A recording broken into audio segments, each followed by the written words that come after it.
put your name and the fact that you're Vermont Academy in the chat, that helps us keep track. Just in case we have a flood of people coming at the last minute, then we know who you are. And the first item on the agenda is public comment. Is there any public comment, or do we move right into the meat of the meeting? Move on. Go ahead. I said move on. Move on. So Jennifer is here to tell us about the Dr. Zakara, I should say, excuse me, so informal in a small town, is here to tell us about the preparations for COVID. And Jennifer, if you could be brief and then let us ask questions, I think that would be most effective. I'll just start by saying, I thought you folks were awesome last year. So that is how that's why I say that. But go ahead, the floor is yours. Thank you. And if you hear any background noise, it's my two dogs competing for attention. I should have done this from work, but I didn't. And I'm sorry about that. I'll try to keep it controlled. So just as you were saying, in a quick summary, we have 97% of our community vaccinated. By another week or two, it'll be even higher. We also are going to participate in the state's weekly PCR testing. So that will happen, I believe, on Thursdays, and then it's a sort of a nose swab test that is self-administered and sent out. So we, in addition to having a vaccinated community, will also do that. We're quite aware of the fact that some of COVID is being transferred through younger children, or say babies in daycare and so on. So we have precautions with our young families and the way in which they having kids not attending Vermont Academy coming into buildings, which we're allowing, but they have to be accompanied by the employee and sit in a certain area of the dining hall, and so on. It didn't make sense to completely separate them because they were with their families anyway. So we're going to just keep a close watch on that and hope that the PCR testing will help us to control that. As in last year, we have quarantine space that we reserved should we need to contact trace and move students out of the community or faculty. And we are in communication weekly with the Lakes Region Athletic Group because we are going to have sports.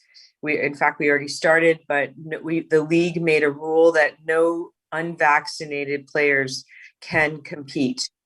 They can practice with their teams, they can do scrimmages on their home campuses, but they cannot travel and compete if they are not vaccinated. So that did have some feedback from various families, and a few of us lost some students as a result, but we felt that it was the right decision. We still do. Although it was a decision that was agreed upon, it wasn't a unilateral decision that came from the Lakes Region officially. Each school asserted its own position, though they all are shared in common. Let me think here. We are going to have family weekend, which will be the second weekend in October, and families will come to school if they are vaccinated or if they have a medical reason why they couldn't be vaccinated. They have to bring a PCR test. We will be keeping everybody outside except for a panel in the Nita Shukas Theater where everyone will be separated and masked. And by the way, whenever we're in the theater in a large group, we're all wearing masks anyway. But most of the activities for parents will be outside.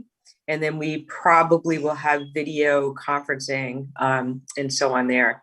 Parents are allowed to come to games on the weekends, but they need to be vaccinated and they'll be outside. We, as a school, I forgot to tell you, we don't have to wear masks outside, but we do inside. And as per Vermont law, that lasts through the first week of October. And we just abide by whatever the state says there. But it may be that we can not have to have masks inside after that point. We don't know for sure. Did postpone finally reunion until next year we had an elderly population coming back, and we don't want anybody to get sick when they come for their reunion. So that'll be next year as a double year reunion in the fall. So hopefully that gives you an overview, and then Amy, I'll just take any questions that anybody has. Okay. Anybody have questions for Dr. Zakara about VA precautions? Susan, was that a hand? No. I have a question. I've heard that you're getting students from out of the country, which I think is great. I'm sure that's important to your continued fiscal health. Is enrollment normal? I mean, what's normal? Well, I have to say that New Hampshire has benefited from the live free or die mentality with their enrollment more than we have. We have a good enrollment. Our target is 200, and we'll be there shortly. But in New Hampshire, they have over enrollment because they have. I mean, even with the number of COVID cases that schools have lived with, a lot of parents really want that freedom. So they have benefited more than we have per se. We've really followed everything pretty strictly, and that can turn some people away. But we're really happy with the enrollment we have, and everything's going really well on campus too. So 200 is a little low for you? Is that what I'm hearing? No, it's actually our average. It's what we publish as our average, but we want to grow the school with our strategic plan to about 230 by 2026, which is our 150th. So we feel that's the right number for the school. And of course, we have aspirations each year to increase beyond 200. But right now with COVID, I think that's where we are. I thought you were going to ask if the international students are vaccinated. We did require them to be vaccinated. If they could not get a vaccine, we brought them to get one here. And actually, we just had an all-school possibility for a vaccine last Thursday that the state provided us with some healthcare staff. So it's a very different year with state support. We feel like the communication is clearer, and everybody just knows what to do more. And we're really grateful for it. Last chance for questions. Okay, thank you, Jennifer. I really appreciate your coming on and making yourself available to us. You're getting the thumbs up from Rick. Okay, great. And by the way, the market, the students, only seniors are allowed to the market during the school day. After the school day, underclassmen are allowed. Everyone must wear a mask. I guess I should ask, because I know all my neighbors are going to want to know, are people allowed on campus?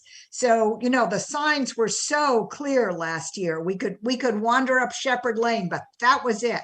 So is that the same status this year? No trespassing anywhere? Well, it's not trespassing. We're working on a community pathway, actually, I believe, with the village that would go from the recreation area or, the park across the way up into the paths through the school. So basically, we would just ask that anybody stay away from a student, so long walk, south walk, but you certainly can walk up past Levitt House up to, Shep Lane and so on, and use the trails as well. Great. We're just trying to really keep the main part of campus where students are and classes are separate. So otherwise, we welcome people to come. That's great. Okay. Any questions from our new people who've just joined? All right, Jennifer, thank you. Okay, thank you. Just for the purposes of Carl, who is always trying to keep track of things for our open meeting law compliance, please put your name, and if you represent a group, put that group into the chat so that we have access to it once the meeting ends. We are ready for the municipal planning grant. And I don't know about you folks, but I am so grateful for the work that Gary Fox has put in on this grant. So here's my counsel for you. I don't know whether you have had a chance to read over the grant that I sent you, which was lacking the all-important work plan. Don't worry about the details. Gary and I will make sure that the action steps, the goals, the things that we get points for from Commerce and Community Development, those will all be clear in the grant. Instead, please devote your attention to the ideas expressed in the grant. So again, I apologize for the late breaking news, but are there questions? What would people like at this point?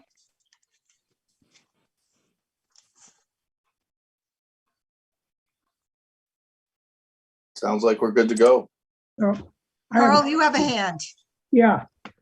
So I noticed that the proposal kind of emphasizes growth and economics. Is that really essential? In other words, does our highest and best use have to have an economic component? My understanding of this, and Gary hoped to be here, but I don't see him, so I can follow up with him afterwards on your question. My understanding is that infill development, and actually, Rick, you may be able to help us out with this too. Infill development, which is when you create a gap and then you try and come up with something to fill the gap, is smart growth and leads to economic development. This does not mean that we are putting a store there, but these are the principles, as I understand them, of smart growth and economic development. Rick, do you want to comment? Because I'm such a novice at this. Which Rick? Rick Cowan, would you like to comment? Rick 1 or Rick 2. I think that you stated it quite aptly and accurately. The avoiding sprawl by growing in instead of out is I think gets us a lot of points, and also using spaces that were central spaces that were previously worked for one use, and repurposing those spaces is another high sort of enhanced value for the people I think who do these grants. Now, Gary, of course, could speak to this much more accurately. So and there he is, as if we had called him up. So let me just say, but while we're going, so what Rick is talking about, averting sprawl, is the idea that the village stays compact and that we work on building up the village. And there's a real demarcation as you leave the village and get into the area where more people live. So Gary, the question that Carl just asked, and for which Rick Cowan and I tried to answer, is the grant speaks about economic development and smart growth. Why do we have those terms in there? And is that appropriate for this grant? Yes, so designated village center, those are some of the things that you that you need to have. The historic village, so you're maintaining some type of design review. You have walkability, complete streets. It's a designated village center, so it has safe walking. It's part of the criteria, and one of the competitive criteria is to meet state objectives. So if the application is looking at state objectives, you're way more likely to get a grant accepted. And this year, one of the two objectives is master planning for a designated downtown or a designated village center. So since the project that the trustees chose is revitalization of the west end of the designated village center, really all of the characteristics that people talked about when they said when we said revitalization, were all of the things that are in a master plan. So and some of that is walkability, sidewalks, and the So things like complete streets and what was the other one that you used there? Oh, smart growth. Those are all principles for village So centers that are the consistent. the two specific questions were smart growth and economic development. Does that commit us to anything specific at that site? At that particular site, no. I think we just need to make sure we can make an argument for economic development in there. And that's not difficult to do. I would argue that if we're putting something better than a derelict building that can't be inhabited, then we are contributing to economic development. Yes. Pretty much infill redevelopment contributes. Mhm. It adds to your tax base. It adds to foot traffic, vehicle traffic. Okay. So follow-up question, if we were to put some sort of an adjunct to the park in that space, for example, a recreation facility of some sort, would that meet criteria for economic? Recreation does, especially if it's destination recreation. However, I think if you're the application, the master plan is for the west end of the village. So some of the things that that you all mentioned in the conversation that we have in there was to look at the interface of parking with the street, with the post office, and that Main Street Arts needs more parking. So that alone gives you, without even talking about what's going to go in the infill site, that alone gives you the economic development aspect, just making it more feasible for more people to attend events at Main Street Arts. Louise, you had your hand up? Yes, I just want to say that the park development was an economic development in the bigger sense that it made the community more desirable for the people to live in, to have businesses. So the economic development is a broad term. Yeah. And I think that would apply here too. Okay, Susan? I'd like to mention the term social capital. And the park has certainly contributed to social capital in it being a place for people to gather. We have lost, when people talk about the past of the village, we've really lost the communities of the churches who were so vibrant and the clubs that years ago were so important. And so we have a real lack of gathering community spaces now. So I think that any combination of those kinds of values with the park, something to complement the park, would also add to social capital. So another question that I've heard, Gary, is do we have to specify what we want to be in there? Does it have to be something that we discussed in our previous meetings? Can we be open-ended about what will happen in that space for infill redevelopment? Yeah, so the purpose of the study, of the public meeting, talking about your visioning, of the gathering all the data about what is in there, and then presenting a charrette to talk about your ideas and what you're in there, is that we don't have any preconceived notions. We're asking for a process where we're not taking a couple of people's or one committee's view of what should be there, whether it's the streetscapes, the parking, the infill redevelopment.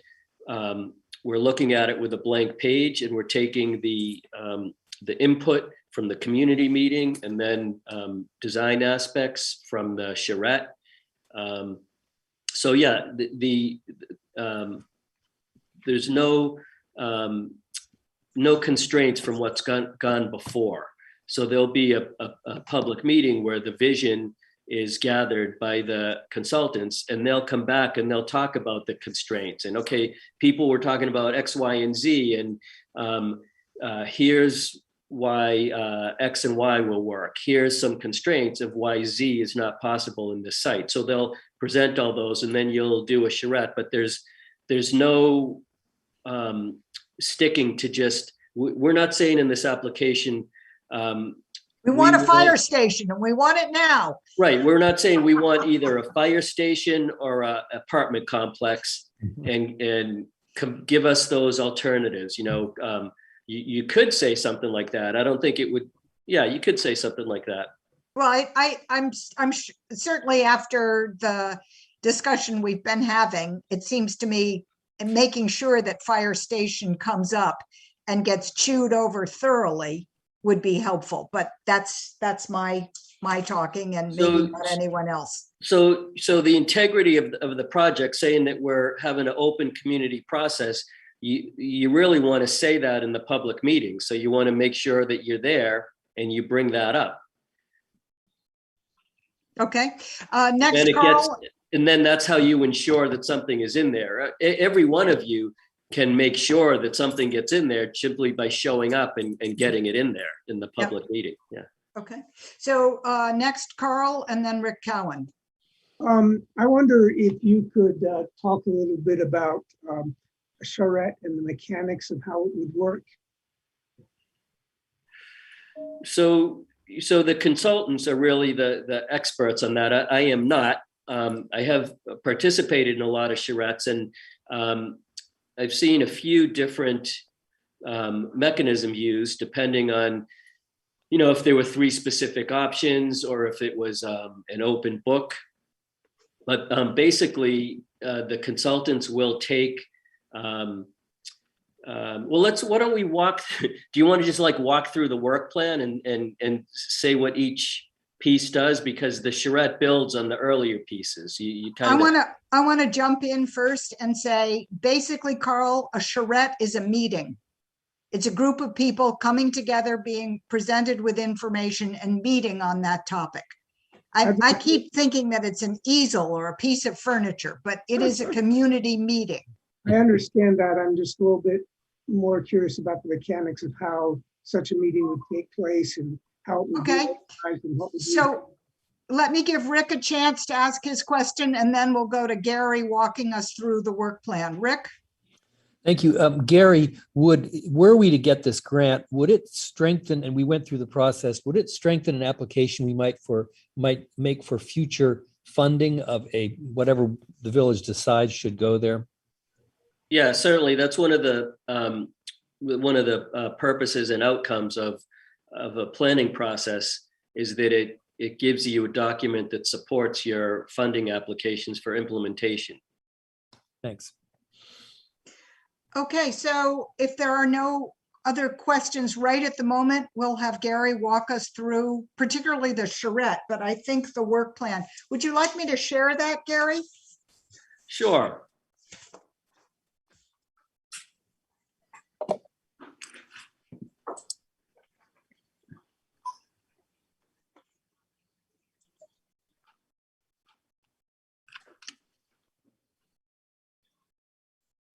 No, that's not it. Sorry. Hold on. Let's see. Well, I'll just start talking about it briefly while Amy's doing that. So the with the grant funds, we do need to follow a competitive procurement process. So the first thing that we're doing is that the project team will create a request for qualifications where we're describing what we want the consultants to do, what we want their qualifications to be, what are their, we want them to be able to do this type of mapping and data gathering and run public meetings and charrettes and be able to create designs from input they get. So we'll create a process to choose consultants. That'll be the first step. And then a kickoff meeting where the consultants will meet with a project team and ensure understanding of the project, review all of the old plans, like the what the Wyndham Regional Commission has in Saxtons River, the documents behind the designated village center. And then because some of it is going to be infill redevelopment of 37 Main Street, we need a survey, a formal survey of that property. And Amy is going to look and see if one exists, but I haven't seen any, so that's in there as a second step, is getting the survey. And then data gathering. So that's creating a base map. So everything that's the study area, we want to know everything about it. The past uses, the contamination, what's the zoning like there, what's the density, what are the buildings that are there. And so the roads, streetscapes, everything will be drawn and available for presenting. And then the first public meeting will be, the consultants will be showing the public existing conditions. So here's the current roads, sidewalks, buildings, what you're constrained by zoning. They'll explain everything about their process. They'll facilitate a community visioning process, much like you did with the trustees meeting, saying, so, what is the community's vision for, for this end of the west end of the designated village center. And they'll, have a lot of questions designed towards eliciting information that's needed to create plans. And so then they'll take that input and they'll do the high level assessment. So they'll look at the whole area, the goals that we presented, the visions that they're in there, and create some drawings of the target area, some models to work with. And those will be the tools to be used in the mechanism that's the charrette that Carl was asking about. So depending on the consultants that are chosen, and part of the RFQ process is, have you, the interview process, have you conducted design charrettes? What does that look like? What was the project, and what was your process, and what did the outcomes look like? But so then the consultants will do that second public meeting where they have models, designs on the wall. I've participated on some where you move blocks around on an aerial image of the area. I've been to some where there's the survey type drawings, and you have the criteria that came up in earlier public meetings, where it was, this is what we want for outside space, this is what we want for inside space, and break up into small groups with tracing paper, and people would draw things that was in their imagination on it. And so then the consultants will leave that meeting, and they'll take another part of that meeting actually was taking all of the group's drawings, and everyone in the meeting coming together, and each group would present their stuff, and people would vote on the aspects of each drawing that they liked the most.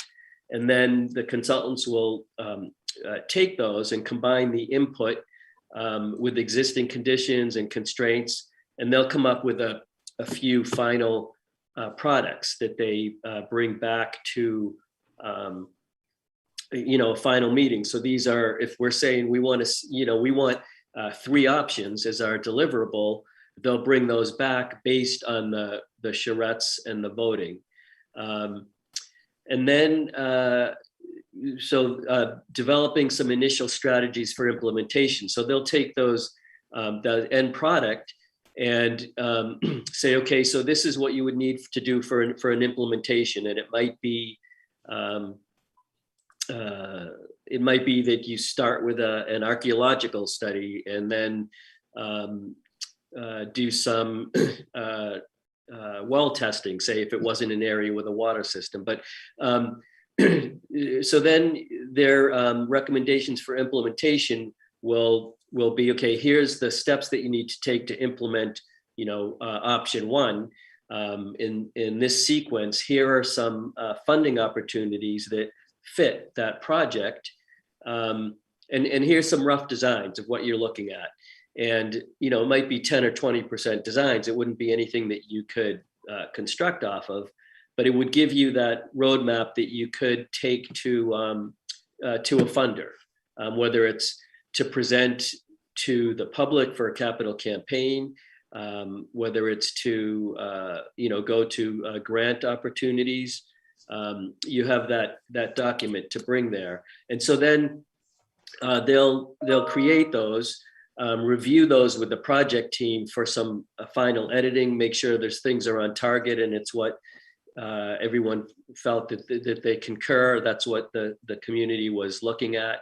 And so then and then the consultants will create those final reports to present at a public meeting and answer questions on. And that's basically what that process looks like.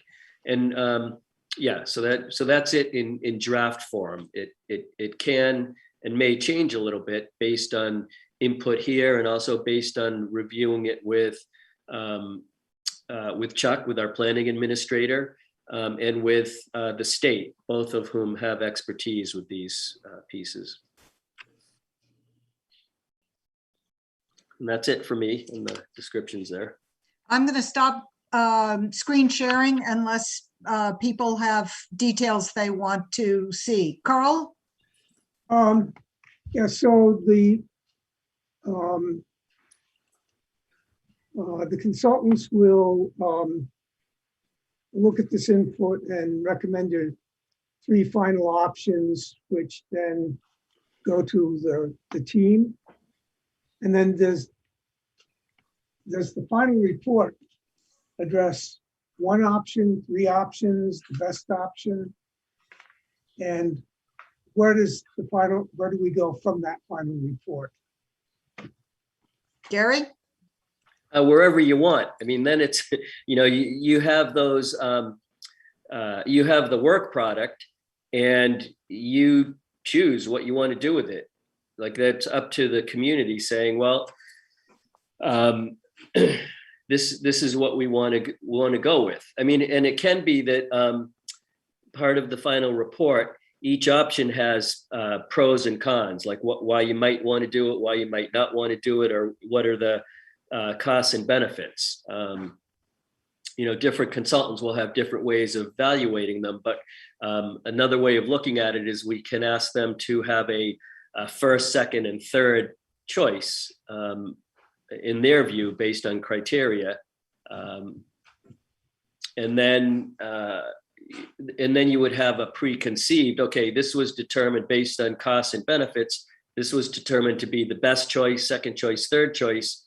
And you could either go with that order, you could try going with the first choice. And if you run into things that it won't work because you can't find it, the first choice is some type of commercial enterprise on a first floor with housing on a second and third floor, and you can't find any end users for the commercial enterprise, then it's not going to work. You might need to go to a second choice.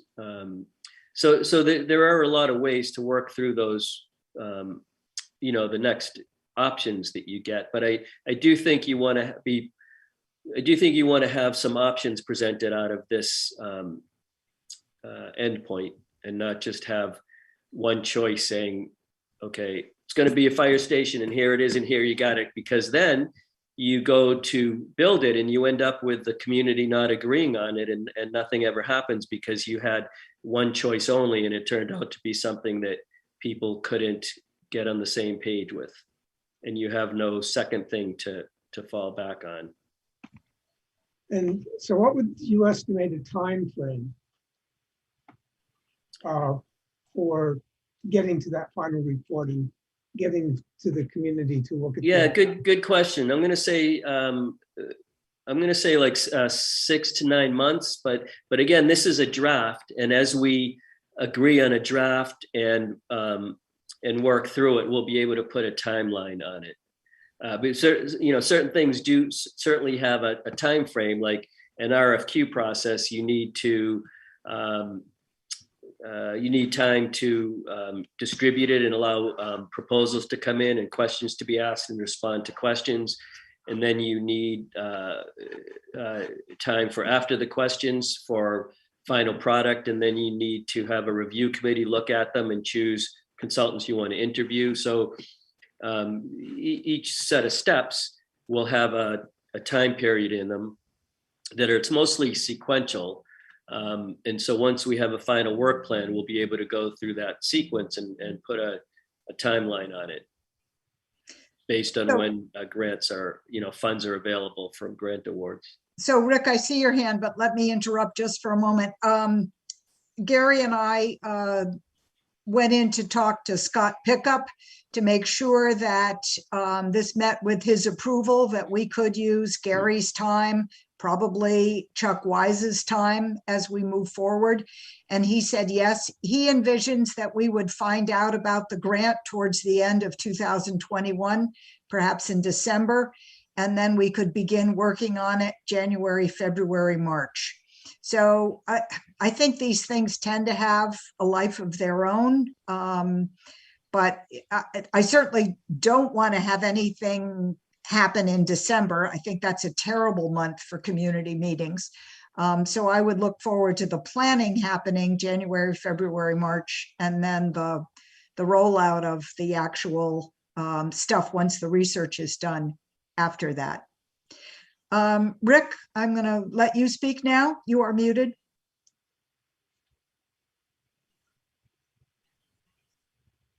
Okay.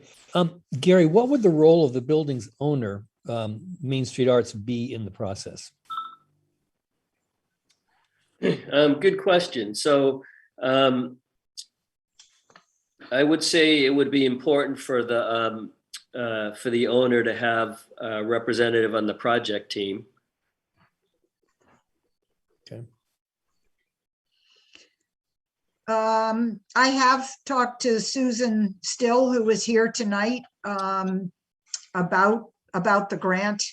Also, the fact that she's done a lot of community planning was very advantageous, it seems to me, going forward in this. Susan, does that sound reasonable to you, that you would have somebody involved in the project planning?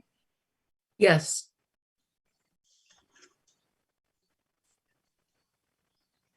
Okay, Rick, more questions? Gordon, I see your hand. Let me just make sure Ellen, you had a question. Oh, no, I'm scratching my head. Sorry. Okay, Gordon. I'm sorry, you're muted, Gordon. And okay, I'm unmuted, right? great. Well, given that last question, then the thing is, what will be the connection between Main Street Arts and whatever comes up, and will it benefit Main Street Arts? So Gordon, I can give you a little bit of background and then turn it back to Susan. Main Street Arts has been very eager to participate in this process. So they have provided the trustees with a number of extremely detailed studies about the condition of the building.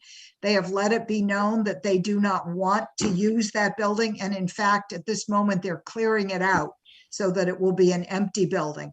So this is not the trustees seeing an opportunity and moving in on Main Street Arts. This is Main Street Arts declaring that it is very interested in the community of Saxtons River and moving the whole community forward. Now, I've stolen all Susan's thunder. Susan, do you want to comment on everything I've said? Revitalizing Saxtons River revitalizes Main Street Arts. And that, I think that says it all. Main Street Arts is very interested, as Amy said, in developing the community of Saxtons River and Greater Rockingham. So whatever goes there that makes a stronger community, makes a stronger Main Street Arts. Gordon, is there a follow-up? No, I don't think so. I'm just thinking. No, I don't know, other than that means that it means there's something happening there. If there's no direct connection between whatever happened, if a building were to come up, what would it be its relationship to Main Street Arts? if So any? that is That's just a general question, okay? yeah, well, that's what the process is about. Right. Yeah, so So one of I the see- Hold on, I see Carl's hand and I saw Louise's hand, but let's just make sure that we've finished with Gordon's question first. This is related to Gordon's question. Yeah, go ahead, I'm finished. Okay, Louise and then Carl. When we did the park, we couldn't get apply for the grant and get the grant until we owned the property. And that might be something that down the pike where you can't really apply for money for a privately owned piece of property. If you were going to do something there, they would have to turn it over to the village for $1 or whatever. So that's something to keep in mind as you get. Can I answer that? Yeah. So one of the questions in the work plan is for the consultants to evaluate in each option who should be the owner. So they're evaluating it, and for some end uses, it might be a private owner. For some, it might be the village. But that is that's a very good point, Louise, and that is one of the and Gordon, and that is one of the outcomes listed for each option is recommendations on ownership and why. I'd like to go to Carl now, unless I'm misreading you. Carl, did you have a question? I think it's kind of been indirectly answered by Louise and Gary, so I'm okay. Okay. Rick, I can't tell. Are you asking a question or? I want to note that the building is appraised by the town of Rockingham to be worth about 65-ish, is it, Susan? $66,000. And the land itself is said to be about $40,000. Those are the figures that the town of Rockingham Oh, has. that's pretty impressive. for that. 62, I believe, Rick. Thank you. So a total value of $102,000 then for land and building? No, 62 total and 40 for land and 22, I guess, for Okay. It's cheap. the building needs to be taken down, which is an expense. So it's hard to figure all those values. Yeah. Okay. Matt had his hand up. Yeah, Matt, go ahead. yeah, just to go try to put this together. So it would be great to have it redeveloped. Those numbers you just came up with, I'm not sure what those are for. Is that for sale price or? We're not talking sale yet. We're just talking town Okay. of Rockingham value. Yeah. Right, well, I'm hearing numbers for a building that is supposedly not usable and property. And then are we going to be, although it has to be considered heavily, what goes in there as far as how it interacts with the village, number one, but certainly Main Street Arts too. Are we going to be governed by Main Street Arts with what goes in there, or? Nope. Okay. This is a new process. Okay. So I was reminded as I worked through the details that, we are part of a historic district. So it's kind of a classy end of town. We've got the Historical Society, we have the park, we have the post office, and we have Main Street Arts. And in the middle of it, we have this building that is uninhabitable. So I think, and we have some issues with parking and with the crosswalk. So I think we have a strong proposal, but Not the crosswalk again. well, it's part of the master plan, so it gets looked at. Yeah, I mean, it's tiny, but, and not the parking again. I mean, Rick wanted to talk about those people that pull across and park the wrong way. Rick, I do. Yeah, so do I. Okay, Carl, is that a hand raised? Yeah, so it seems to me though that Main Street Arts has kind of a veto power. If they are unhappy with the proposal, they don't have to sell the property. Sure. And that's true of any sale. Yeah, Right. And we certainly have one local property owner who's eager to snap things up whenever they become available. So, Rick Holloway. So in regards to that and the problem, I mean, I think that, and Gary can correct me if I'm wrong, but I would assume that this whole process is coming up for ideas of how to redevelop or revitalize that property in this end of town, and coming out of that charrette and those ideas, it could be anything from Main Street Arts, you know, an idea coming up that allows Main Street Arts to do something with it. It could be another private developer who's going to purchase it, you know, like Gary mentioned, you know, like affordable housing or housing with retail or something beneath. I mean, I think that this is open to, my interpretation is this is open to almost anything in that realm, and that this project is coming up with what those ideas are, and then who actually owns it after, you know, who owns that idea. So whether, you know, at the end of the day, it's a parking garage for Main Street Arts, you know, or it's, you know, an apartment building with retail underneath, or it's Skating you know, rink. so a skating, you know, but whoever has the funding or whatever to actually turn that into reality, you know, whether it be funding through grants, working with Gary or what. But I think that the actual ownership of the final project comes out of what is the best idea and plan for it. And, you know, it could be the best idea is X, and the Main Street Arts in the village or some group get together and then go out and try to find a developer to actually bring that project to reality. So I don't see it as, I see the ownership or that kind of like veto status, you know, as long as Main Street Arts owns the property, yeah, they have veto status. It's like, no, we're not going to sell it to you, or we're not going to give it to you, or we're going to just, you know, leave a light on and let a mouse chew through the wire and that'll take care of it. So that's it for me. All right.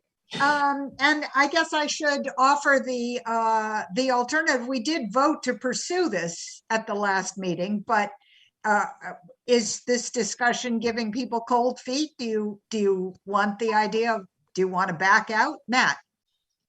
Well, not necessarily. I think it's a great thing, but would it, what about transferring ownership to the village? I mean, I'm hearing that the building is not usable, and you know, as Louise had said, getting funding for things through the village seemed to work well for the park, and then it kind of puts it into the village more than being owned by a private nonprofit that the village is getting involved with to help decide what's the best use for it. Hold on, Gordon. So am I reading you correctly, Matt? You would like to discuss whether the village should buy this property outright from Main Street Arts? You would rather do that than go through this grant process, which looks at ownership among other issues? I wouldn't say that, because it seemed like the asking price was $100,000 this evening. Well, that's what I'm asking you.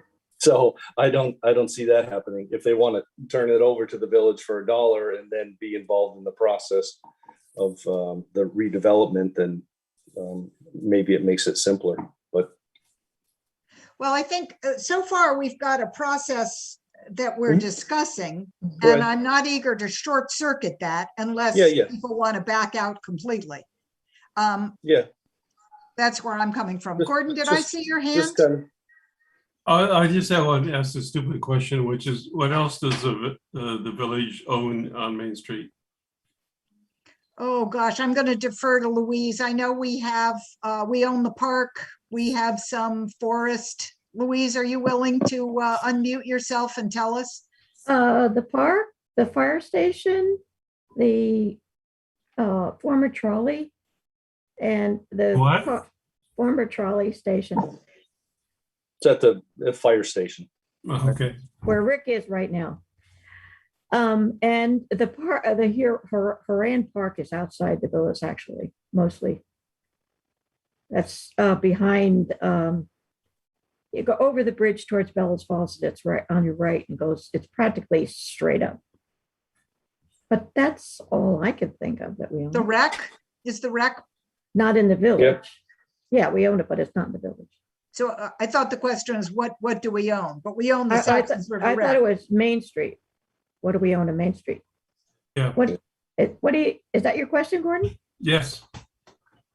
We So only on own- Main Street, it's the park and the fire station. and the fire station. And what about the Historical Society? No way.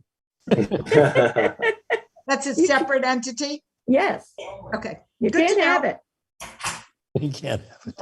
okay, more questions. So what is your wish? This grant needs more tweaking, but I feel fairly confident, Gary can contradict me if he would like to, that we're almost there.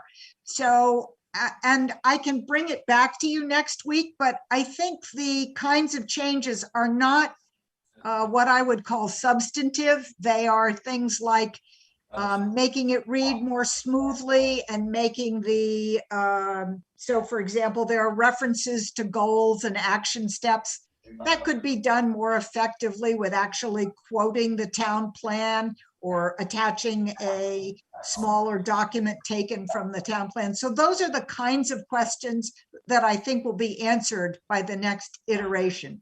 Louise. I think I would like to see you add more stakeholders. 24 Main is an entity. Village Early Learning Center, you have it misnamed.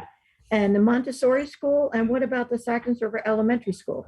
They're all stakeholders. Good point. And who- And what is 24 Main? That Remind me. is what used to be Christ Church. And now they're incorporated. They own the So- building. Are you asking for stakeholders to write a letter of support or to be reflected in the process? To be named in your list of stakeholders. Named stakeholders. Okay. You know, these are people who are be affected by all this. Yep. Anyone else want to weigh in on that question? I think I named Vermont Academy and the Historical Society, and I'm missing a really obvious one. The market. Main the- Street Arts. Main Street Arts, yeah. Do we want the market named as a stakeholder? I would think. And Sure. what about- And Why the not? inn, and the inn. Only business in town. The inn. What about the junker guy? Sorry. Yeah, we should include him too. That might be a good use for that property. The junkie. I'm going to dismiss that as, unless I hear a strong contradiction. Unless the junker guy's willing to change use based on the results of the study, his property. I'm just going to keep saying West End, West End, West End. All right, any more suggestions for improving the grant? You know, I'm working up to entertaining a motion to approve it in concept and to allow more tweaks. So more suggestions on the meat of the grant? Carl? That was not a hand? No, I was Okay. scratching my head. Do you want to see it once more? Gary, go ahead. Yeah, I would like to say that we discussed it in detail with John Bennett, who's a Associate Director of the Wyndham Regional Commission and works on these for all towns in the region in Wyndham County. And he indicated it was the most competitive planning grant he's seen in a while. And certainly in what he's seen and heard this year so far. So it definitely seems like a good project, what you guys are going for here in terms of being a fit for this grant. and likely to get funded. Great. So I'm going to ask again, do you want to see it once more? We have a meeting next Monday. I'm not uncomfortable taking it from here, but it's up to you. Carl? Yes, I would like to see it again. Okay, we have time, do we not, Gary?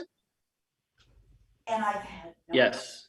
Okay, So so Gary and I will continue to work on it on the 20th. John Bennett recommended we talk to a woman in commerce and community development, or maybe it's community and commerce development, ACCD, Jenny Lavoie, and we hope to meet with her in the interim. She apparently knows a lot about these grants and can advise us. But what I'm hearing is you would like to see it once more on the 20th, and at that point we can thumbs up or thumbs down it. Gary, I cut you off. Did you have something else to add? no, just for a timeline, we do need to send it to the planning commission that week, the week of the 20th. It's actually, the meeting is on the 30th. It's been changed. Yes, so we want it, we want them to have it at least a week before their meeting. Oh, okay, good point. And then same with the select board. After the planning commission, we want them to have it a week before their meeting. Okay. So I'm planning to attend at least the planning commission meeting to answer any questions and give them the grant. But that's where we are so far. All right, any other comments before we move on? Thank you. And we're back on the agenda. So, committee reports and updates. Rob Wheeler, you're up next. Yeah. Okay. So would you like me to show the pictures of the sensors and while you talk about that? Yeah, you sure can. This must be great news, right? No. Whoops. The Vermont Leagues of Cities and Towns are doing a study with different plants, facilities around the state. The water plant in Bellows Falls is doing it. We're doing it. It's a study. We have 2 vibrational sensors, 1 temperature sensor, and 1 water sensor. So that's a vibrational sensor that you're seeing there. And it's mounts on the wall, but it's actually, you can see it strung actually onto the unit itself. So it picks up, supposedly picks up vibration, sends it out to my phone and an email if there's a excessive vibration, or if we have excessive temperature, or there's flooding in a certain building where the sensor is. It's a pilot program for a year. And if you don't if you want to participate in it, I think I sent a letter to Amy. I believe it's $30 a month, I believe, or $30 a year to continue it after the year. We started it in July. $30 a year. $30 a year. Okay. Yeah. So I'm happy to share this with everyone. This is a letter from Jim Carrion of the League of Cities and Towns. It's a pilot project that runs July to July 22. 4 sensors at no cost, vibration, temperature to monitor conditions. The purpose of the pilot project is to see how the sensors work in municipal operations and how effective they are at preventing losses, which sounds great to me, given what we've gone through. After the pilot has ended, you will be able to keep the sensors, and if you choose, you can continue the I'm On It dashboard subscription, which costs less than $30 a year. I've got a question. Okay, go ahead, Matt. Rob, don't we have a SCADA system that does all of that already? Yeah, no, we do have a SCADA system, but it doesn't tell you the vibration of the motors or the gearboxes. This is actually taking it down to the bearing or the gearbox. So if what they're saying, if you have a vibration in the actual piece of equipment, like a bearing's going, it'll pick it up.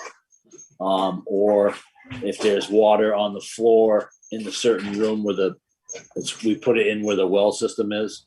So you could get that, you wouldn't necessarily see that on SCADA. We don't have that monitoring type system, so this would pick it up quicker and send out a text or an email. So this is all above and beyond what we have right now in place. Correct. Yep, correct. How many pilots are there? How many towns are involved? Do you know? I never did ask Jim how many were involved. I I thought don't you know. told me 8, but maybe I made that up. Yeah, I know our water department is doing it, but that's as far as I know. We're not doing it in Bellows Falls, so I think we had enough down here, so he moved it somewhere else. But I can ask him and get back to you. No, it's okay. Just curious. Yep. One more question. Yep. Go ahead, Matt. For Rob. Do you think it's worthy of something that we would want down there? Yeah, I know this is just a pilot program, but it's too early to tell right now. I mean, everything is new, so and those gearboxes a lot. The ratio of they're so slow moving for vibration. The temperature, that might not be a bad thing, but it would only indicate that room, it's in the main room where the blowers are. So if it got too hot, the fan's supposed to come on. So if it got too hot over temperature, then the fan would tell you that the fan may be gone. And obviously if a flood happened in that room, you have a floor drain, but if it plugged up, I mean, obviously it would go out the door. So like I said, it's too early to tell. I've got a couple of alarms on it, but they were for the battery. One of the batteries and the vibrational ones needed to be changed. And other than that, it's been working fine for the last couple of months. So it's too early for me to tell. Okay. All right. Question from Rick Holloway. Sure. So it's just the one sensor? There's one sensor? There's 4 sensors. There's one on each gearbox in the headwork. So there's one on the grit screw. There's one on the fine screen. Those are vibrational sensors. There's a temperature sensor that's in the main building where the blowers are. And then in where our main water comes in for our water pump and our new water softener. There's a and it's what it is. It's a hockey puck that they've hollowed out, and actually it's a water sensor that we put right on the floor, and that all goes back to the system on the computer, and it's done through just through the Wi-Fi. And so, Picks it up can and it be sends the signal that way. Can it be linked to the SCADA system? You know, I know a lot of It's just through an app on your phone. It's just through an app on your phone. Yeah, so it's just linked to the Wi-Fi system. So, I mean, I'm sure it could be linked to the SCADA system, but yeah. Does it? Do you know if it does any data logging, or is it just a? I don't know if it does any data logging. I know it checks itself every so often, so it does like self checks. So there is that, and I know Jim can look into more than I can. Okay. So because he's like the overseer of the project. So. All right. Anything else? We're still on the wastewater treatment plant, but anything else on the sensors?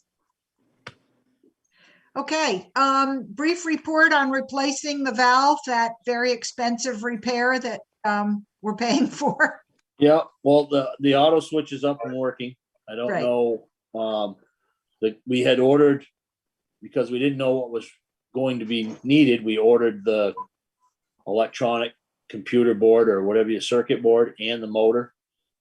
They just replaced the circuit board, and the electric motor was not needed, so that's actually a spare. Did we ever get the bill for that? Yes. So in the current warrant, I'm glad you asked me because I wanted to bring this by you. We have a bill from Hydrus Control Solutions for labor and parts to replace the actuator. That's what we're talking about, right? Yeah, exactly. $7,004.18.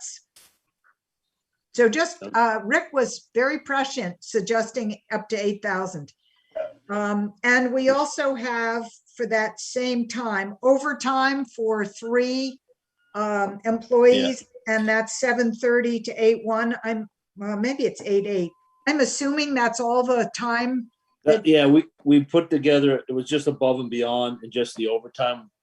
We did the regular time through the regular contract, but the overtime, because we get on the other end, we build out that overtime for the 3 guys to watch it over the weekend.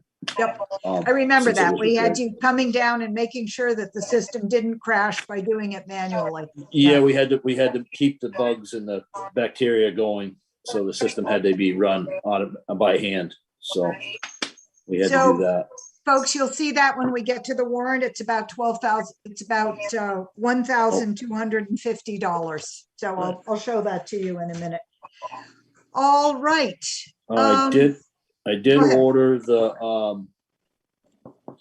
door lock from J&H, Good. and that's going to be able to be coded with different codes. So the fire department will be able to have their own code, and we'll be able to have our own code. And the other thing was,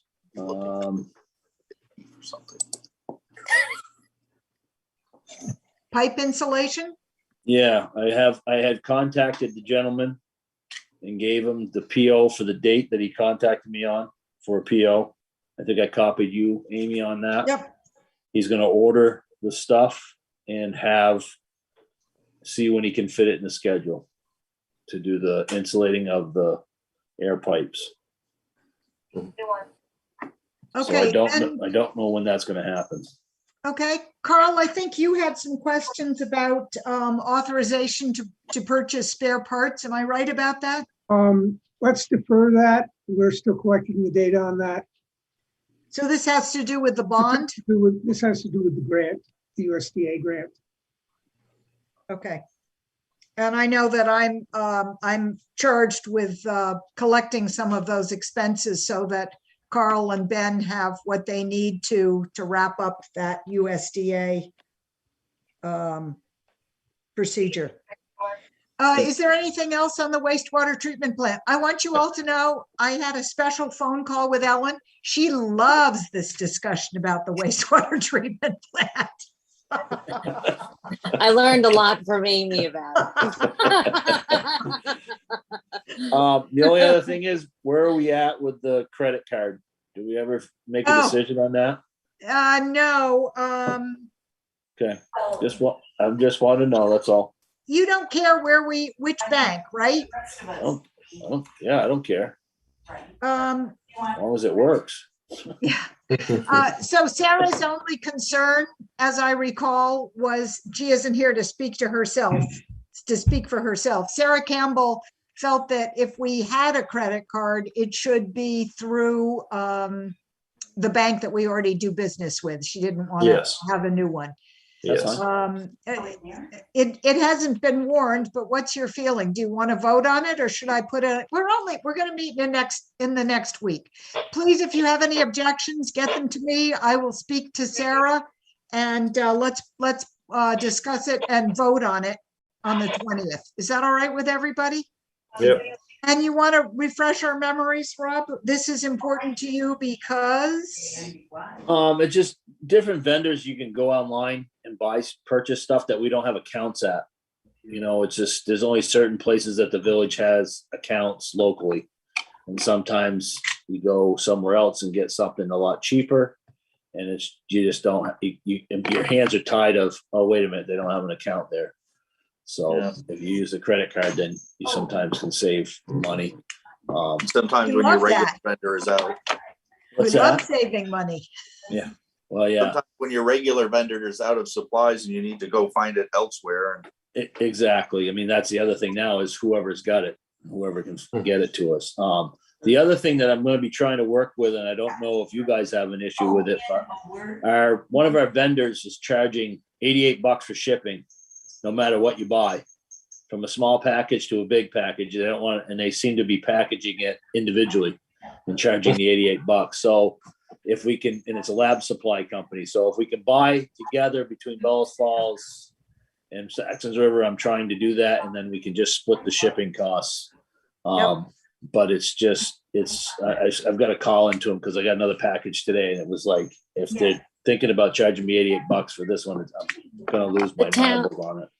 The town doesn't have the town or the village doesn't have an account number with a courier that can be used instead. No, because it comes UPS and that's just their they've gone up to their standard shipping. It went from 55 to $88. It doesn't matter. Yeah.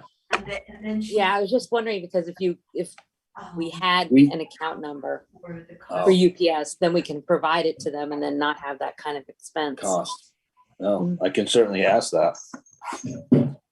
Is this something that is good business practice, Ellen? It sounds like you have some special knowledge.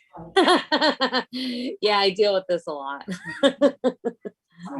Okay. And it's a common practice if someone has an account number that they want to use instead. We do it on both ends of the building. So can we set it up like through J&H or set it up through UPS? And who does it? Set it up through UPS or FedEx. Yeah. So would that be like Amy or Sarah or? I would think it might be a town account. Yeah, that's what I'm thinking too. There's some logistic issues in terms of passwords and usernames and so forth, but it's something. I mean, for the most part, we just need to get a number. Like if the town had a UPS account that we could give the number and then it'd just be a little bit of bookkeeping for the town to bill, say, the village of Saxtons River for their items that were delivered on the account. Yeah, it's just a way to save some money. There's, but it's 88's a lot of money for any size package and No, domestic. No, it's ridiculous because we got two packages the same day. I mean, but it's not my problem. They picked the wrong size box. They could have shipped everything together. But they didn't. So I understand they're making money. It's generating revenue, but I'm about had it with them. Yeah. So I think that's more of like an international cost. It sounds like you've got two people to go to, Rob. And if you need help, I mean, you know everybody at town hall, right? Oh, yeah. Why would you need our help? We'll figure it out. If you need to come back to Sarah or me, come back. But I think this sounds to me like it has town hall written all over it.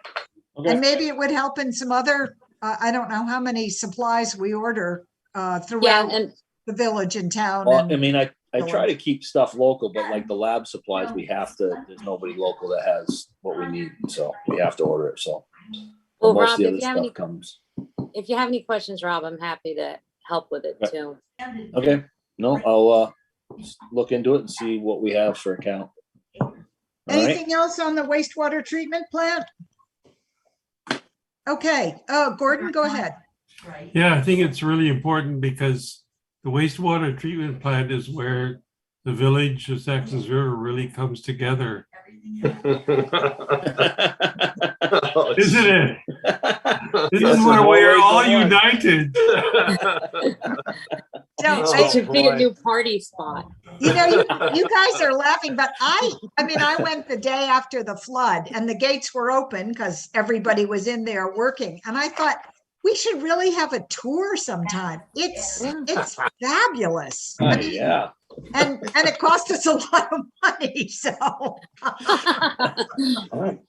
all right. It's not high on my agenda right now, but it may come back. All right. I think we're ready to move on to the fire station. Is there anything you want to talk about now? Matt, we had originally asked you to prepare statements for us for September, but I'm thinking that it's kind of a new ball game with this charrette process coming up. Yeah. Yeah, I think I should touch base with Mr. Fox and see about this this other grant money that could be available for redesign of a fire station. That seems to be the most important thing to happen. I mean, we can't just build it without those.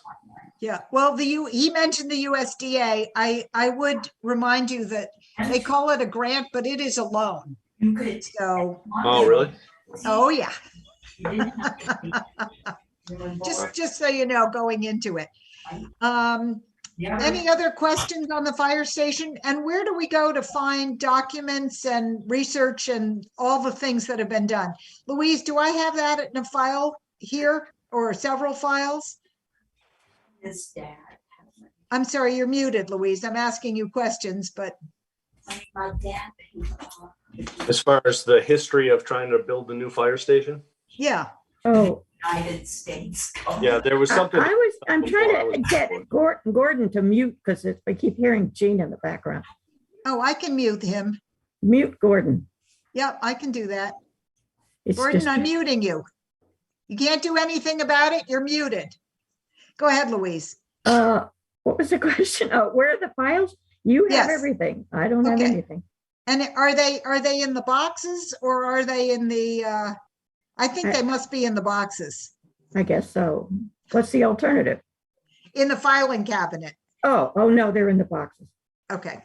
I confess to you all, I do go into the boxes, but not as often as I go into the filing cabinet. Call them vaults. Yeah. Okay. Yeah. Moving on from fire station, we come to speed radar signs. Gordon, I'm gonna unmute you or unmute yourself. You're unmuted. Talk to us about speed radar signs. Well, I think they work based on my experience. But in thinking about it, I think that probably the idea of Rockingham moving them around is probably our best option.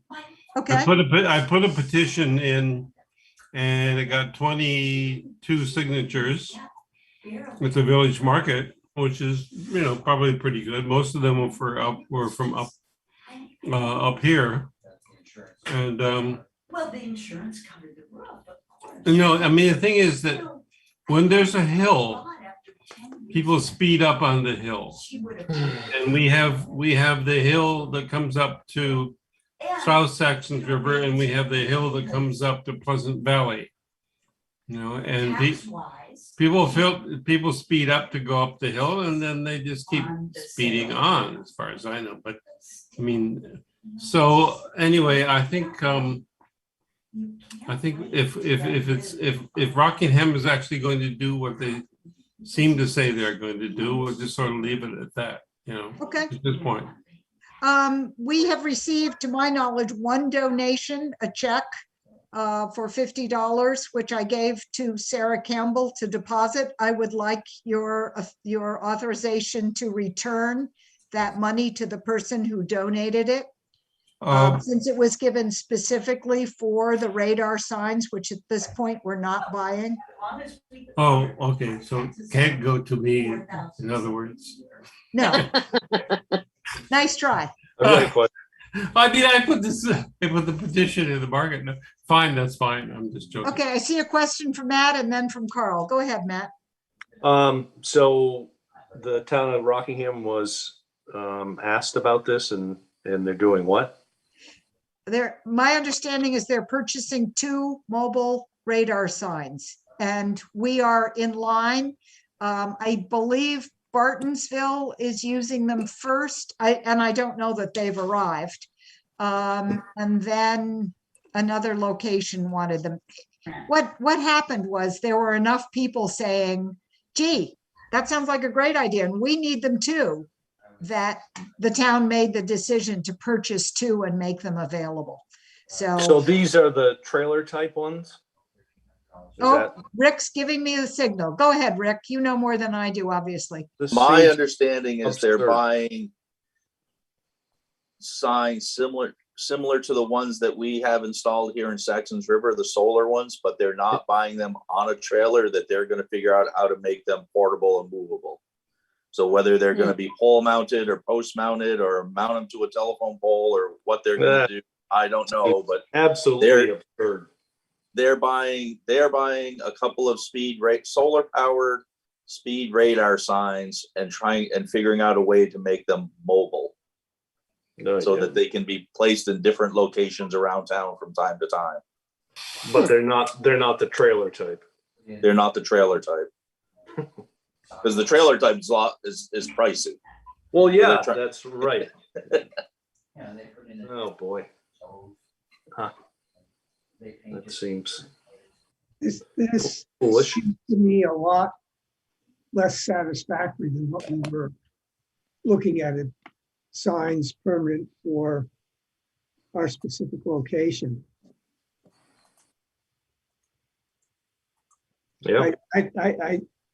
I think that if that's the best we can get to the town, it might be worth putting a little bit more effort in seeing if we can fundraise outside of the town.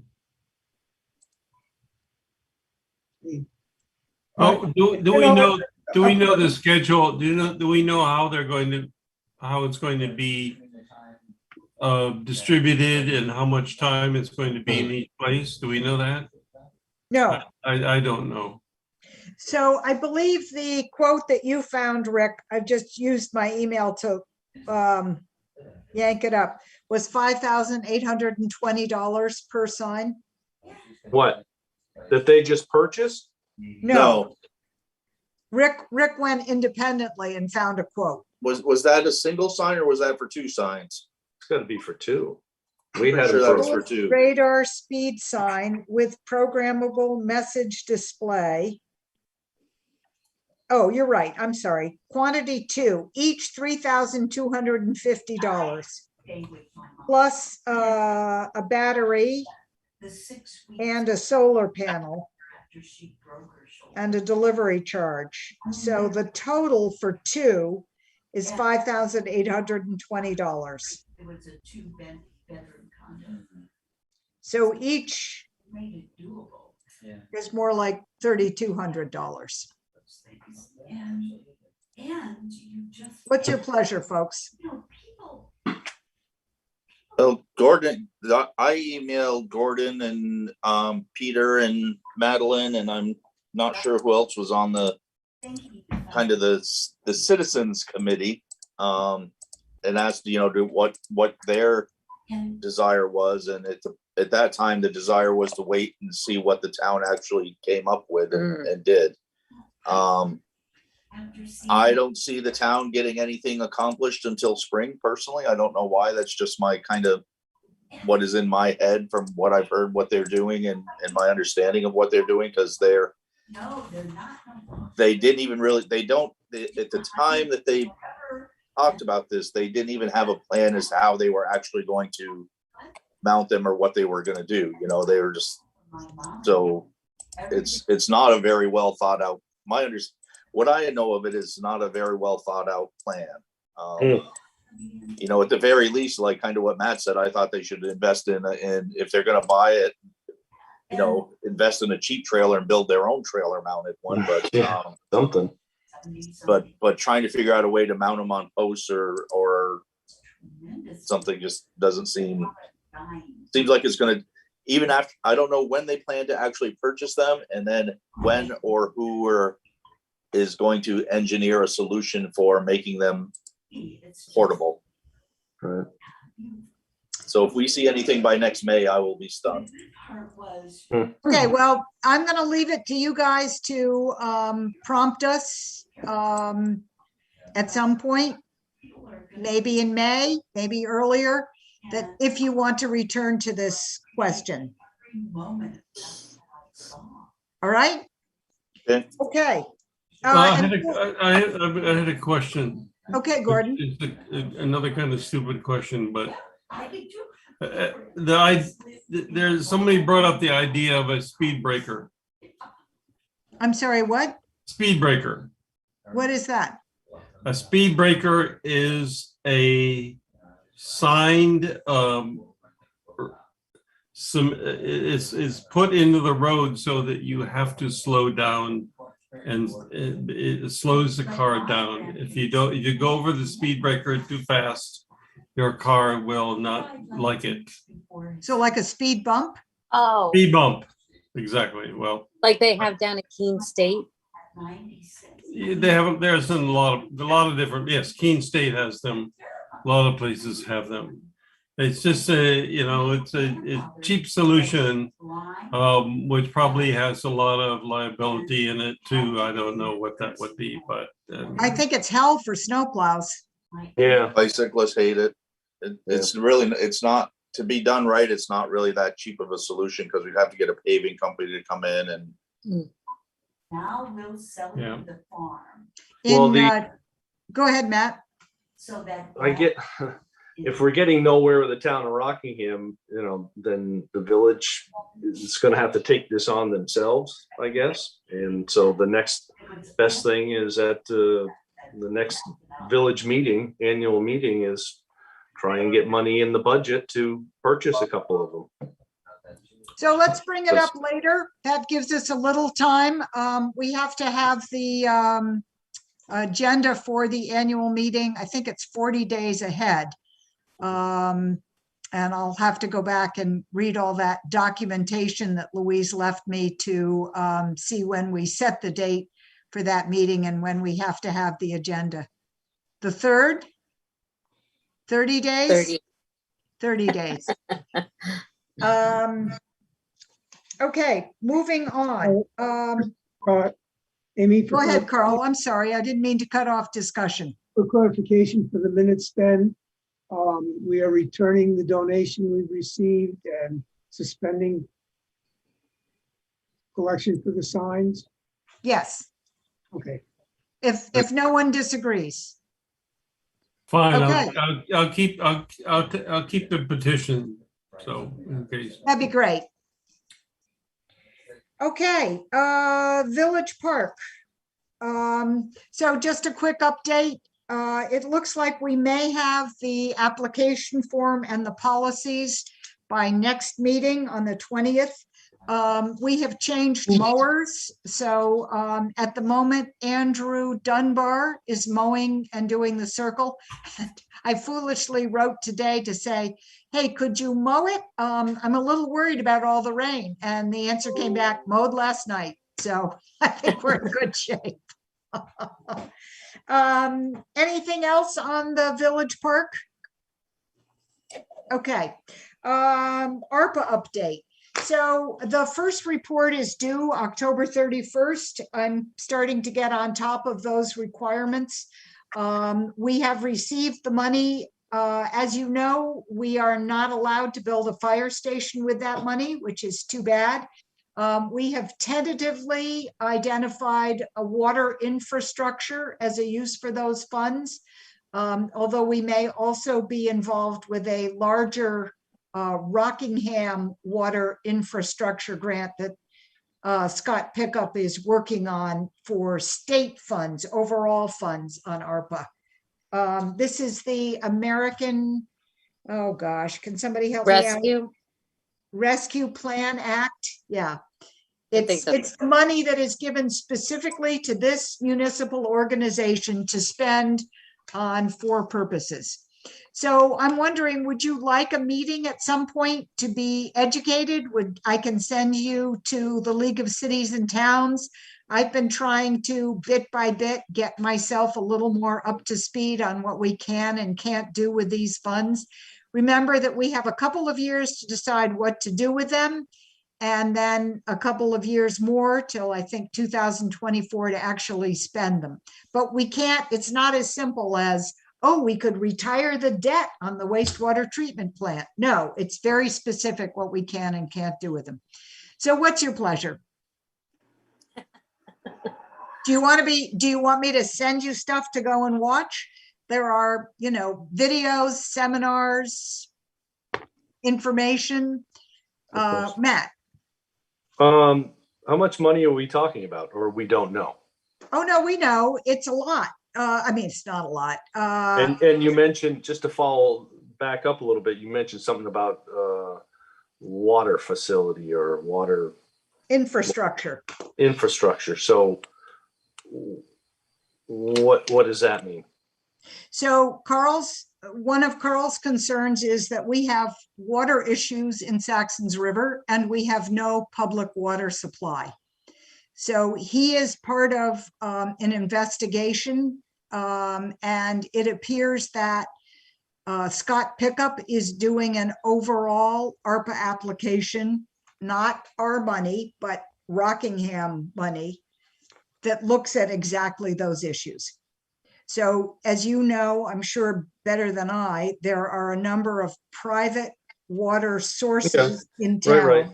Yeah, Right. and Carl's thought, don't let me interrupt, Carl. I mean, you speak, Carl. Carl, your concerns.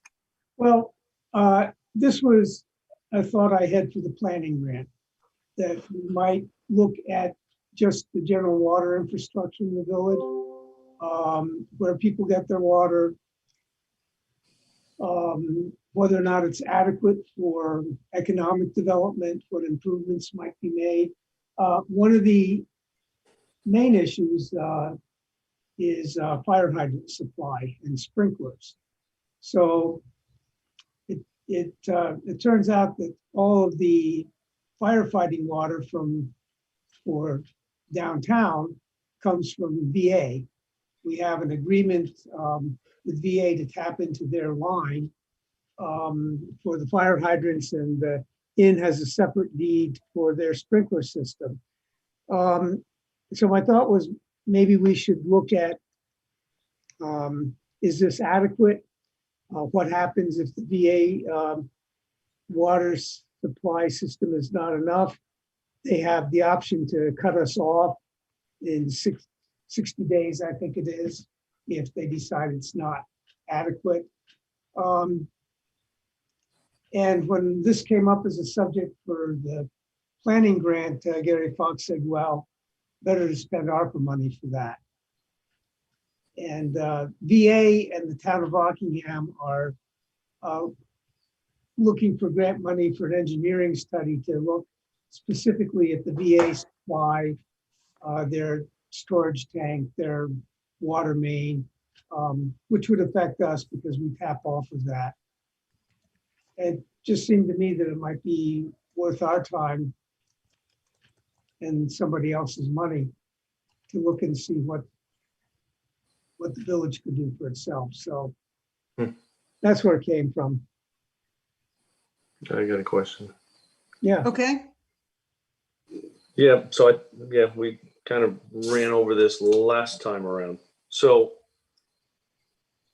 Vermont Academy and the town of Rockingham are already looking at their water situation. Yes, and they are So- eager to include the village of Saxons River in that evaluation. Okay, so why do we have to spend, does the village have separate money from the town of Rockingham? Yes. So then why would we spend our money on something that's going to be studied by somebody else? Okay, so let me back up on that. Last Okay. I heard is that VA is getting funding to do an engineering study of their water supply, Okay, which does not include the village. Depending on the outcome of that, they may be looking for ARPA money to improve or upgrade their system, and the town may be helping with that. Now, I haven't heard anything more than that. okay, so my concern is that we're going to spend our money on something that's already being studied. And so why do it twice? If you're talking Vermont Academy and the town of Rockingham, I'm not sure why we are going to study it also. That's, you know. Do you want to respond to that, Carl? I don't have an answer to that because I don't know what the town of Rockingham is actually planning to do. I haven't heard from Scott about it. I haven't. My understanding is that they want to involve the village. It's not just VA. They want to involve the village and make this a Rockingham water study. But it's early days, Matt. I think we don't exactly know. You also asked how much, and I don't have wherewithal at this moment to go and look, but it's not a ton of money, but I think over 2 years, it's like, it's above $100,000 that comes specifically to Saxons River. I think it's Okay. 48,000. 148,000. Thank you, That's Carl. enough. It's Right, enough. so, yeah, just my concern is, having another study on something that's already being studied by the town of Rockingham and Vermont Academy around their water source. Just seems like someone's going to get double dipping into money that's Okay, out there. so noted. So, and we should be putting it elsewhere if it's being taken care of in one area. We should be doing something else. So Here's a very specific question for you. This money can be used, for example, and I've muted you, Rick, because it was so noisy in the fire station. So wave your hand around if you need me to unmute you. So this money could be used, for example, to deal with the fact that because of COVID, there was a huge economic impact on workers in Saxons River, and specifically childcare. So, I mean, it's kind of fluky, the stuff that it offers, but I'm just wondering, I don't really want to be the only person who is trying to be educated on this. I would much prefer it if this was something that everybody took on, because all of you have so much free time. Sorry. right, seems vast what it covers. Well, no, it's only 4 buckets. Water and sewer infrastructure. Ellen says she can help me. Good. She's up to speed at the new meeting place in Saxons River. I mean, I have to admit, when I go to these seminars, and if you go to So what were the 4? What were the 4? You gave me one. I know water and sewer is topped on your list. On. I do not carry this stuff at the top of my head.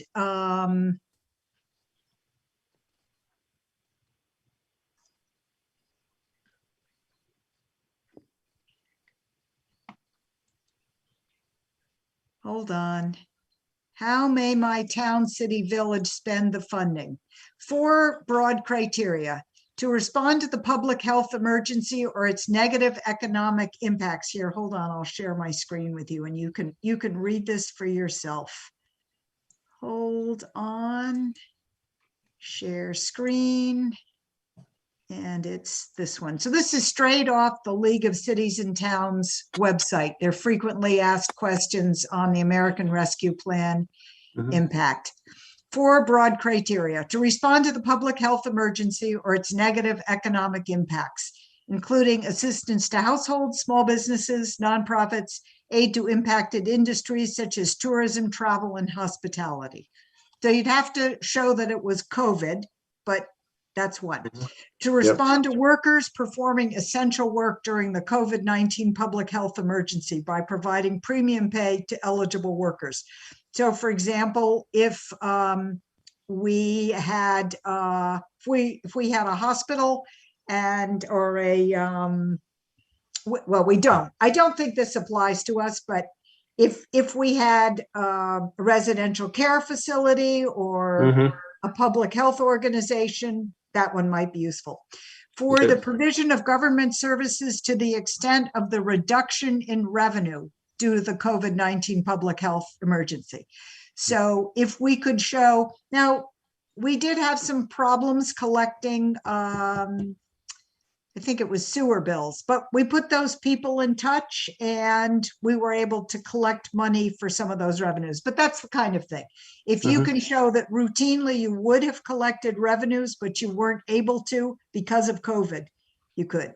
And the last one is to make necessary investments in water, sewer, or broadband infrastructure. One of the topics is whether that money could be used to do road surface issues because of flooding. And I haven't heard anything definitive on that yet. So let me go back up to the top then. This is including assistance to households, small business, nonprofits. So what is our current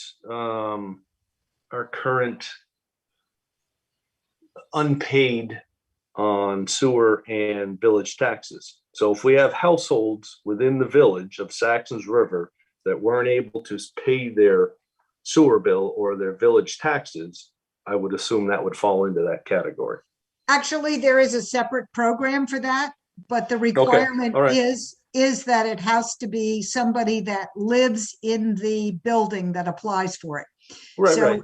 if Yep. if you rent the building, you don't, as the landlord, you don't Yeah. qualify. Right. No, I'm not. But that saying is a separate program. Okay. All right. Can I stop And- sharing or do you want to keep looking? Go ahead, Rick. No, I'm fine. Well, so, one thing that I wonder about with this money, and it's, it may not be very popular with some, but a big part of Saxtons River is the Saxtons River Inn, which has been shut down for 1.5 years due to COVID. And it reads to me that tourism, travel, and hospitality might allow us to use some of this money to help get the inn reopened at some point in the near future. Yeah, that's a good point. Yeah. That's if there's plans for it to reopen. Well, yeah, maybe we could nurture plans to get it reopened. Right. No, I think it's a very good use for it. Anything to get people back out and about and into the village.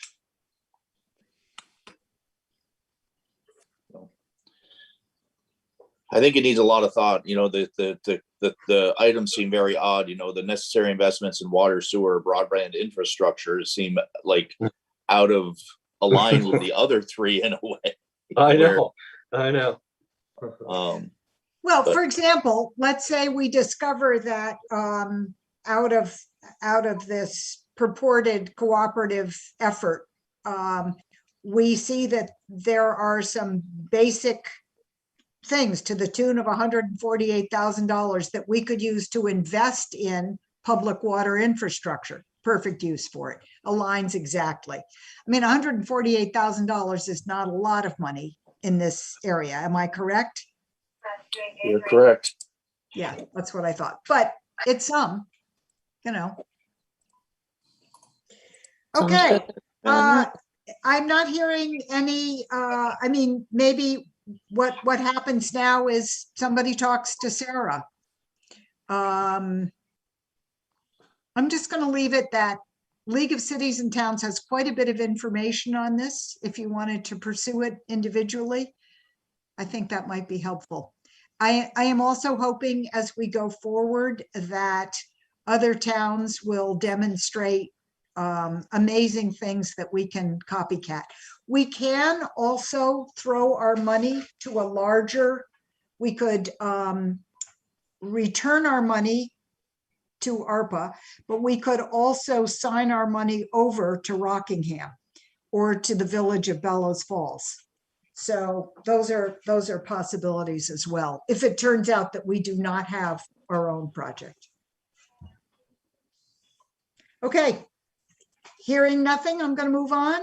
Yes, going once, Yep. going twice. Okay. Back to the agenda. Oh, thank God, something routine. We have minutes before us for approval from August 16th and August 30th. August 16th was our regular 2nd August meeting. August 30th was our special meeting. Would someone like to make a motion? Ellen would. Ellen would. I was just thinking that. Yes, of Ellen, you're getting good at this. Come on. I know, I'm getting there. I move to approve the minutes from, what were the dates? August 16th and August 30th. 16th, August 16th and August 30th, 2001. Do I hear a second? Second. Seconded by Matt. It's been moved and approved, moved and seconded to approve the minutes of August 16th and August 30th. All in favor, show with your hand. It's unanimous. Great. A Okay, little cheat sheet up of what the Roberts rules are, what I'm supposed to say. So excellent, excellent. And I I'm I getting hope there. the more you do it, the better the cheat sheet will be. So let me show you the warrant. And I'm thinking rather guiltily that I don't even know if I sent it to you. So just going down, the USA Blue Book air filters for Rob, $128.96. The big item here is the $7,404. That is the emergency replacement of the actuator. We authorized that at the August 2nd meeting. And also related to that, the line number 18, $1,257.24. You heard Rob say that was the overtime during that area. The other big item is our regular expense for Rob Wheeler's contract, $5,400, $5,500 a month. The other items are pretty routine, trash removal at the rec. I actually wrote to Sam about that and we will look into it. I was surprised to see that there was still that they were anticipating a container at the rec for September. So we'll check into that. The regular gas and diesel bills, the Windham County Sheriff contracted hours, J&H hardware bills, and brings us to a total which is high, as I said, because of those extra expenses of $14,913.05. Before we make a motion, well, let's get a motion first. Do I hear a motion? Sure, I'll make a And- motion. I'll make Oh. a motion to approve the warrant of $14,913.05. All right, is there a second to that motion? I second that. It's been moved and seconded to approve the warrant. Now let's have discussion and questions. Move to vote. Okay, I'm going to stop sharing so I can see you. All in favor, signify by raising your hands. And it's unanimous.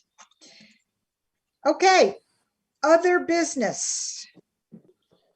I'll just throw out briefly, since we just passed the warrant in the sheriff's contract for $625 a month for the contractors for 12 hours per month of service, and we're getting about 5. I've been getting the reports from Amy and I've been kind of keeping track of it. So Well, it's not good.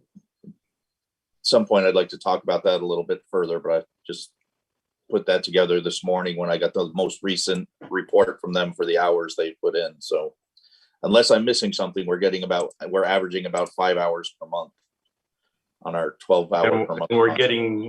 And we're getting billed. Yeah, we always get We're- billed. We have a contract. We get a monthly bill. Matt and Carl, is there any history with the sheriff's department on the number of hours they actually spend in town? Well, typically they just billed for the hours they had. I mean, we contracted for X amount of hours, but it wasn't X amount per month, and they just billed, and it didn't do as No, I what think- Rick is saying. I think it's an annual contract, but I'll look into that. I can tell you from the past that we had a contract with them for X amount of dollars, and they would bill us as they patrolled. Wintertime, they weren't patrolling. We wanted, in the past, we wanted them here by the time school was out and through the summer on random times to kind of keep an eye on things. They weren't here specifically for speed control on Westminster West Road or 121. They were here odd times of the evenings, and they would bill us accordingly. Someone was here for an hour and a half or an hour, and it was shown that way. It wasn't that we had a contract and it was broken down X amount per month, and that it was tighter than that. So Yeah. that is my recollection of the past. So So the contract reads, and I read it again and again. I've read through it multiple times since I've been here. The contract reads that it's $7,500 a year to be paid $625 per month by the first of each month. We've been paying $625 per month. I went through all the warrants since I've been on the board here. We've been paying the $625 per month. I don't know if they're billing us for it or if that's just a, No, they bill us for it. And we've been getting about 5 hours per month of service on average. And so I just wanted to, I know I brought it up a while ago and said I would be interested in looking into it and seeing what's going on. And that's what's going on. So we can talk more about it next month. Why don't you call the sheriff? I will try that. And find out what's going on. Okay, I'm going to share the screen just so we can all be reminded of it. Hold on, just takes me a minute to.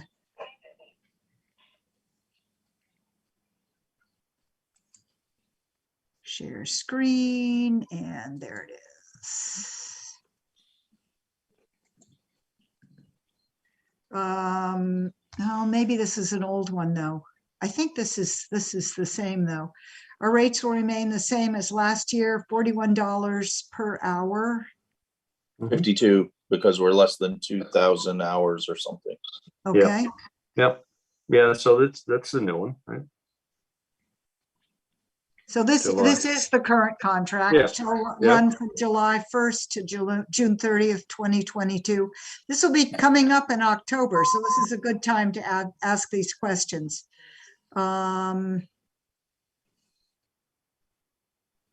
Help me out, Rick. What should we be looking at? Keep scrolling down.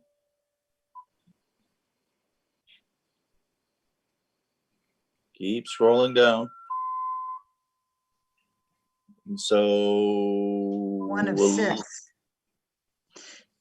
Right The town there. shall pay to the office $7,500 for the services provided under this agreement. The town agrees to prepay for services 12 equal payments of $625 on or before the first of each month. Yeah. So I will give them a call. Yeah, Okay. that doesn't make any sense. Well, this is the contract we signed. Well, right, but what they're doing is you can't just have a contract and not do work. I mean, they have a rate of pay and it's based on something. It's based on hours. And Right. It's based on hours. It's based on an average of, if you read further into it, it's based on an average of 12 hours per month. Right. And we're not getting that. We're not getting that. Well, yes. If you're willing to follow up, Rick, I think that would be great. I will. Okay. And let me know if I need to go deeper into the files. I've been sending you scans every month for a bit now, right? Yes. Not a ton of them, but yeah. Okay. Other business. I have one thing. So, League of Cities and Towns. Oh, it's backwards. So helpful. Does a town fair. In other jobs I've had, these have been wonderful experiences. There is a day, for example, on Arpa. These are, of course, regular work days. There are, you can attend in person or, that's wrong.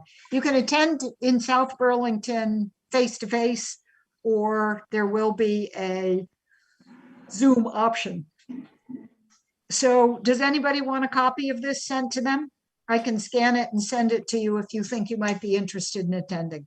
It's an opportunity to, is that a shaking head, Matt? Well, a few years ago, they held them in Jamaica, and I went to that one, but. Was it worth it? Oh, yeah. No, I'm joking. He doesn't mean Jamaica, Vermont, I don't think. No, I don't mean Vermont. Oh, I thought you meant Jamaica, Vermont. Amy, yeah, I might be interested in doing the virtual one. Okay. So I'm scanning it and sending it to Ellen. Anybody else interested in reviewing it, or is it just for Ellen? I'll look at it, but I probably won't do it.